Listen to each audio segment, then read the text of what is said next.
Okay, this is audio roll number 3, corresponding to film roll number 3, about 130 feet in. This is going to be Arthur Penn at the Cleveland Cinematheque, 10/6/90. Steve, roll. Rolling. All right. Tell me, first of all, how and when you met Horton Foote and the circumstances of that early television collaboration that you had.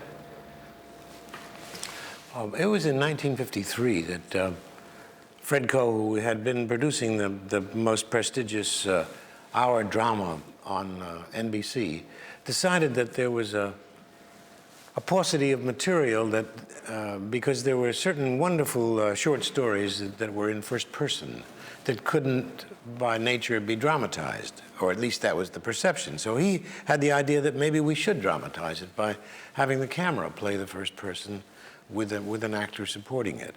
And so he assembled his group of writers that included Horton Foote and Paddy Chayefsky and Tad Moselle and Sumner Locke Elliott and a number of other people. And they decided on this program called First Person. At that point, they decided they needed a couple of young directors who would be foolish enough to be intrepid about the idea. And so he sought some recommendations, and one of the people that he got a recommendation from was Vincent Donahue, who was the man who has directed so many of the Horton Foote plays. And he called me. I was in California acting as the floor manager on the Colgate Comedy Hour for Martin and Lewis and Eddie Cantor and that group, and offered me the opportunity to come to New York to do some of these shows, and I naturally leapt at the opportunity. And when there, I met these legendary figures. They were already, to me, legendary figures because